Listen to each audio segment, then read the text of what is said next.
This is the Future Talent Podcast, a future-focused podcast series showing the channels that enterprise can engage today to empower their current employees and future-proof the talent pipeline of tomorrow. This series is brought to you by Technological University Dublin's Enterprise Academy. We create learning solutions to enable your business success. Want to find out how we can support your learning and development needs? Visit www.tudublin.ie/enterprise-academy to book in a call with our team. Hello, and you are very welcome back to the Future Talent Podcast, where we continue to highlight interesting projects happening through TU Dublin's Enterprise Academy to support university enterprise engagement. In this episode, lecturer and educational developer Niamh O'Hora leads a panel discussion with guests from both industry and academia to discuss the benefits of enterprise challenges within universities. Our academic representatives share how learners benefit from seeing how things work in practice, gaining real-world work experience as such. Meanwhile, our industry partners tell how their organisations benefit from students' fresh perspectives, fresh ideas, and energetic brainstorming sessions. They really welcomed working with diverse teams of students and recognised how these relationships with universities increased their brand recognition, which they strategically leverage when seeking to attract great talent. I'll now hand you over to Niamh to introduce herself and her panel of guests.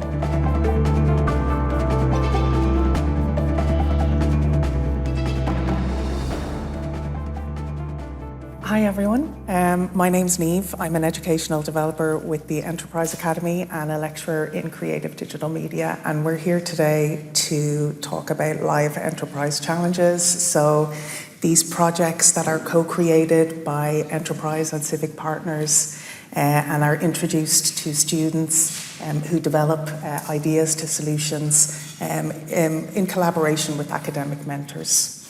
And these challenges are super important for universities and students.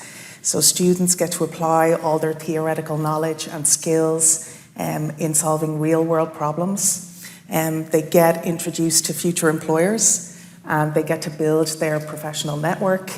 And most importantly, students get to develop these core/transversal/power skills that we've been talking about this morning. So they get to cultivate teamwork, communication, critical thinking, problem solving, creative and innovation skills by working on these live challenges.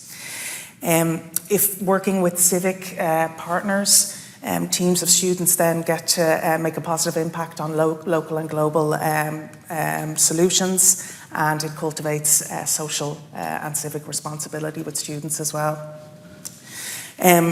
Enterprise engagement is embedded throughout TU Dublin, and we've heard some examples this morning.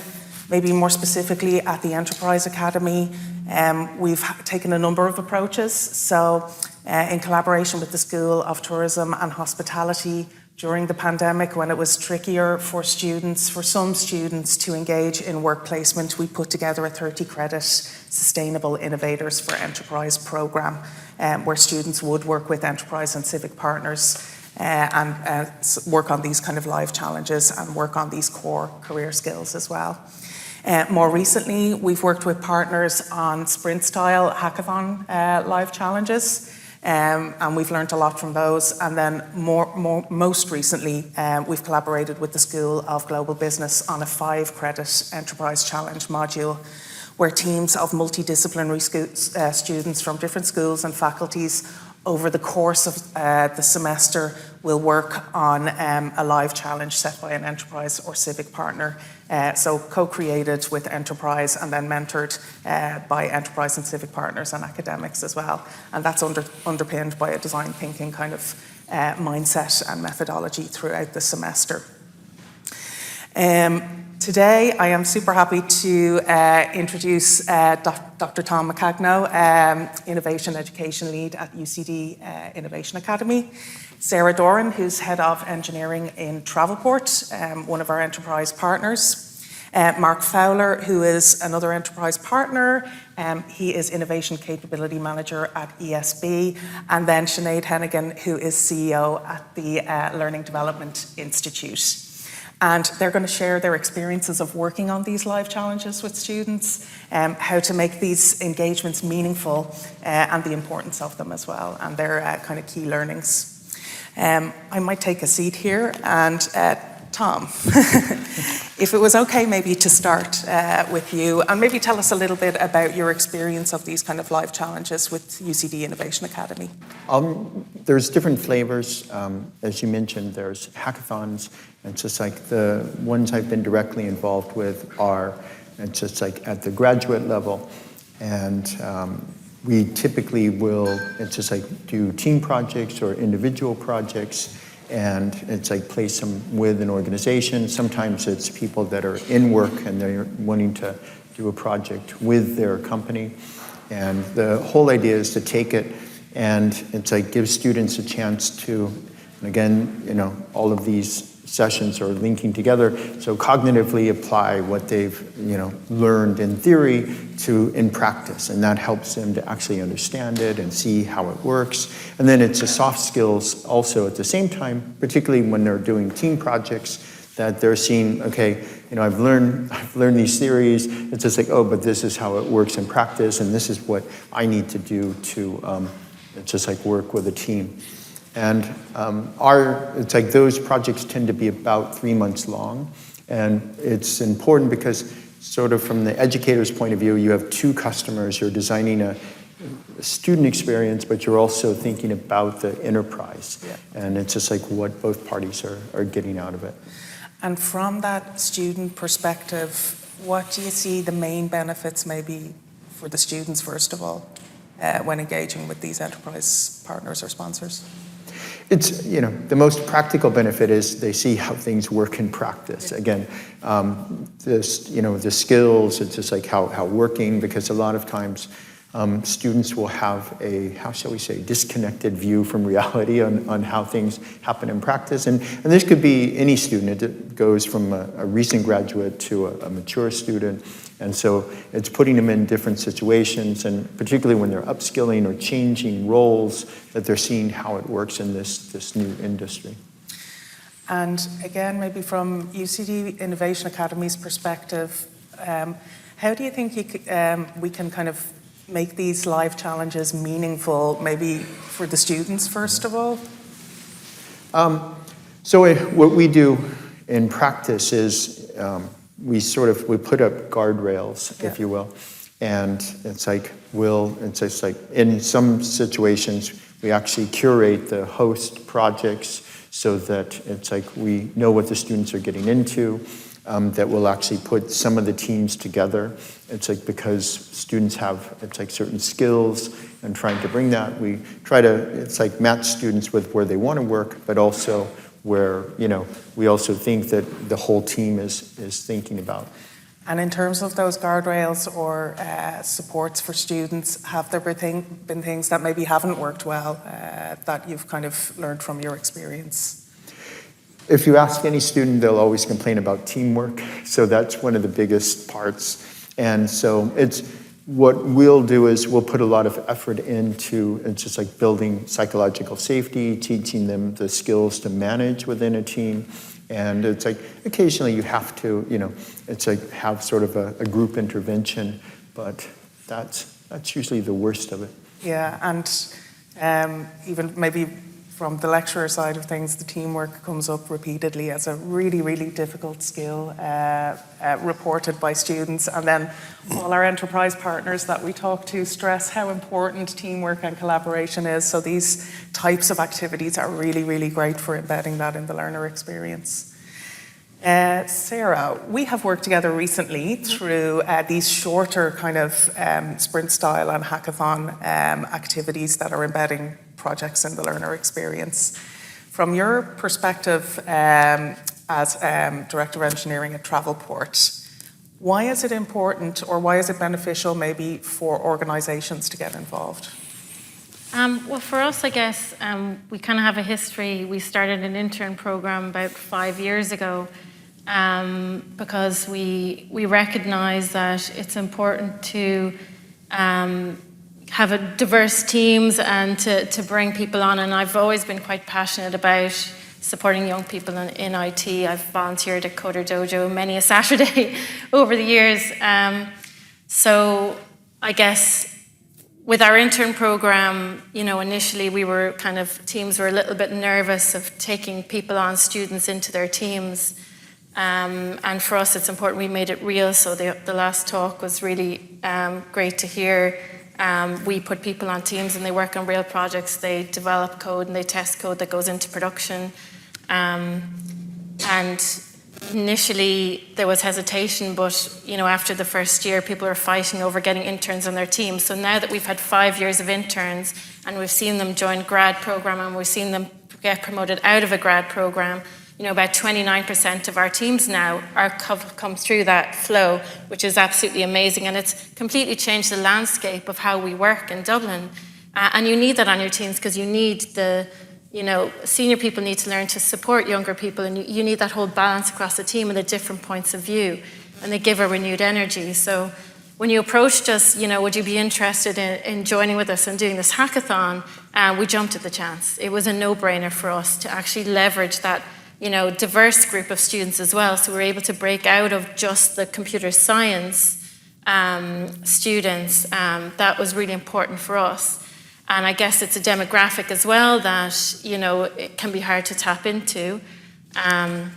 So giving them a challenge, so we build software for travel industry. So we gave them a challenge, with an airline app, as a student, say if you were planning a group, to go interrailing for the summer, how would you see that experience? How would you see your booking experience? And, what was really interesting was every single team had one little nugget of an idea that we were like, wow, that's really interesting. We would never have thought of that.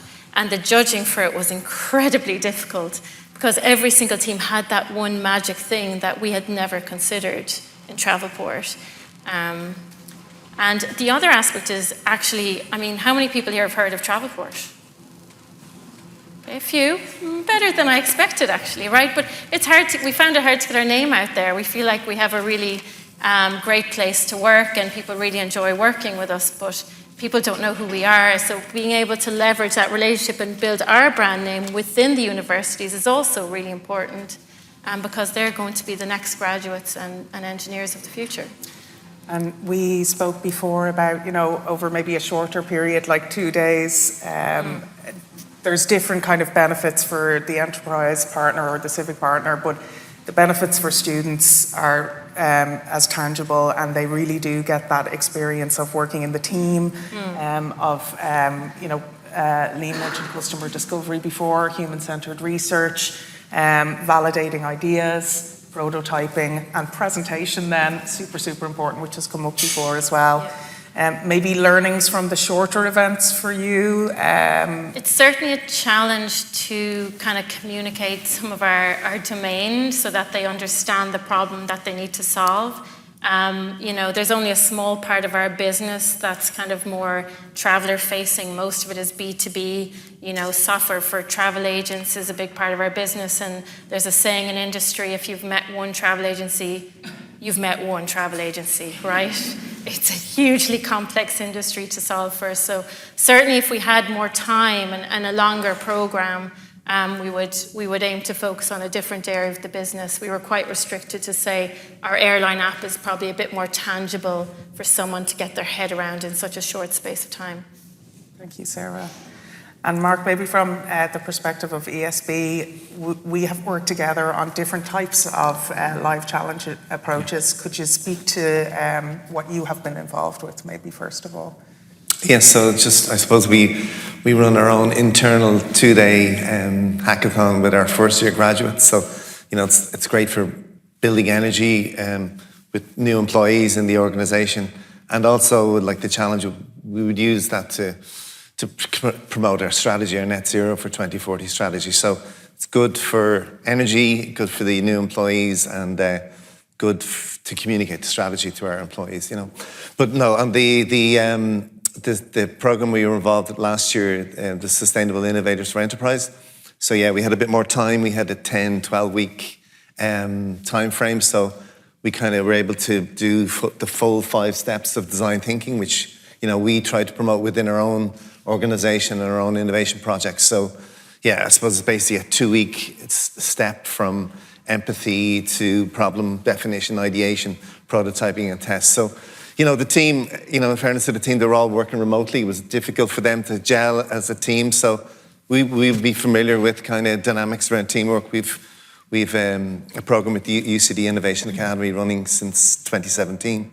So yeah, we do a lot of work on building the team and understanding the diversity in the team, people from different disciplines. They bring different things to the project. So, and they bring different things at different stages as well. So, but yeah, we had 2 challenges, and I suppose from our perspective, we like to give problems that we have within the organization. So we're always hunting for problems within the organization and for sponsors within the organization, and to engage with third level projects. So that can be our biggest challenge, is actually finding sponsors who can understand the nature of the project.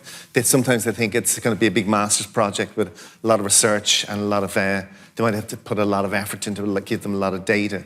So yeah, we tend to focus on human-centered problems where the students can get easy access to data, maybe go out and interview friends, family, friends of friends, get some insights for us. Like if there's a team of 5, and both of those cases, there were 5 or 6 in each team. So, we ask people to interview 6 people.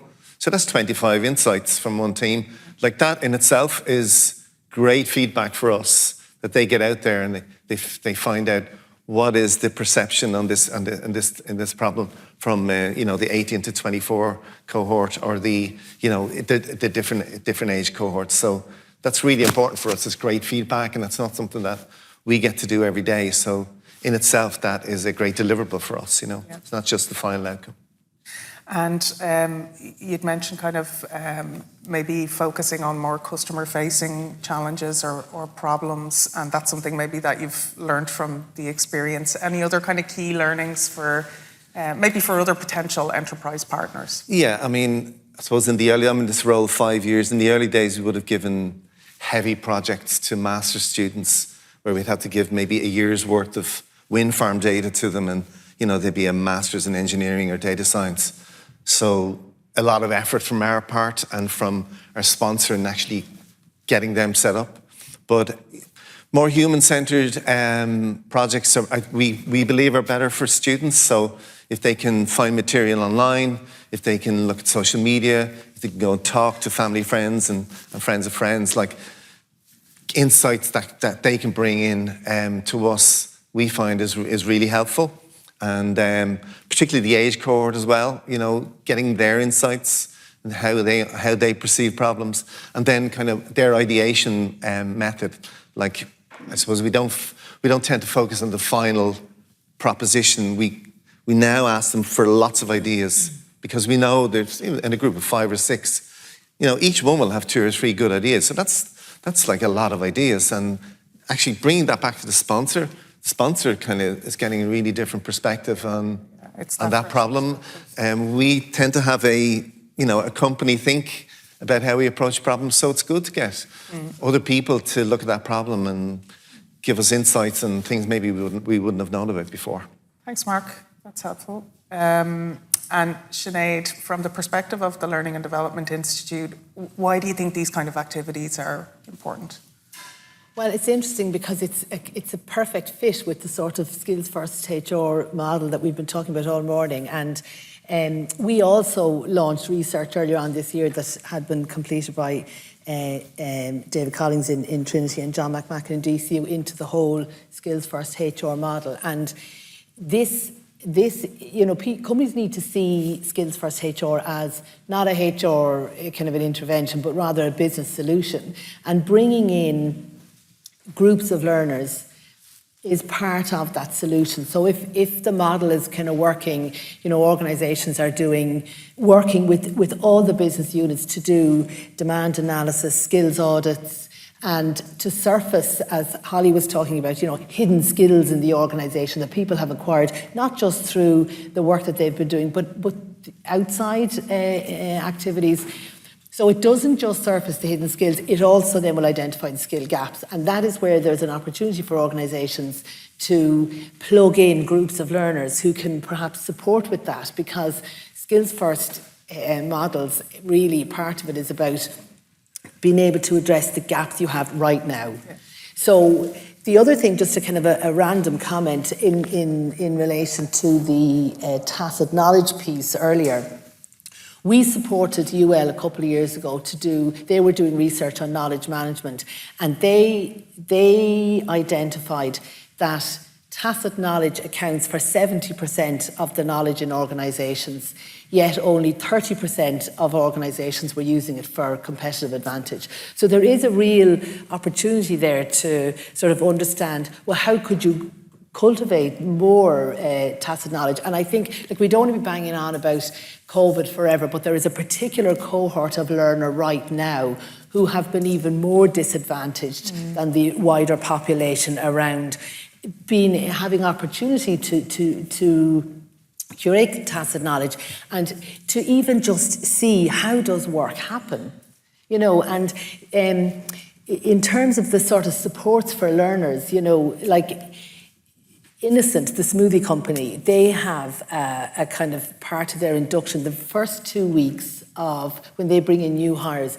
it is purely just about having one-to-one conversations with people. So before they start, they're given their first 2 weeks. On day one, you're going to have, coffee with Mark, and then you're going to have your lunch, and and this is for the full 2 weeks. They do nothing but meet one-to-one people, and it is designed in a sort of a stacked way that they are cumulatively building on the learning from the conversations they've had with other people.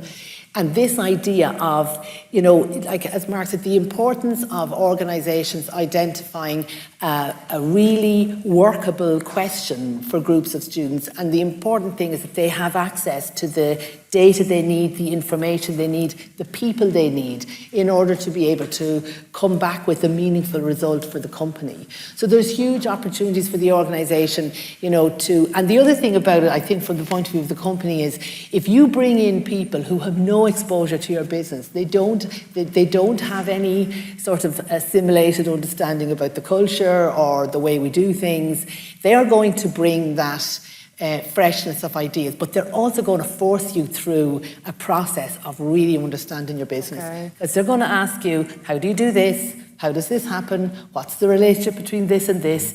And there are people who will be working in companies for years, and they will be really stretched by those questions. And the other thing about a benefit for the organisation is that we see now through, conversations with Grad Ireland and also through just companies that we know within our own membership, that they are using these kind of opportunities to identify future talent, to see who will we invite onto our internships, who potentially would we mentor throughout the rest of their college career, and hopefully bring them in on grad programs. So really tight diagnosis of a problem and really good mentoring of the learners when they're in the company, not just mentoring them through the project, but mentoring them in terms of giving them opportunities to have conversations to see, how do people communicate? How does that person pitch what they're doing to me? And encourage them then to be reflective and curious and inquisitive and all of that kind of thing, along with the things Mark talked about, like we know they bring new ideas, and they're digital natives, and sometimes they're kind of able to introduce you to things you didn't know about at all. But a lot of opportunities for organisations, certainly. And that is a good segue into, you mentioned about kind of providing a framework for enterprise partners and helping them develop that brief and engagement timelines. And that's one of the kind of services that we can provide, I guess, at the Enterprise Academy. And we are actively engaging civic and enterprise partners to embed these kind of challenges and projects and to work with multidisciplinary teams of students. So do reach out today if that is of interest to you, or visit us at tudublin.ie Enterprise Challenge. And that wraps up our episode on Enterprise Challenges. I will echo Niamh's invitation to reach out to TU Dublin's Enterprise Academy if you think such projects might benefit your organisation, your team, and your strategy to nurture a talent pipeline for tomorrow. We are always happy to chat through opportunities. Until next time, thank you for listening. Take care.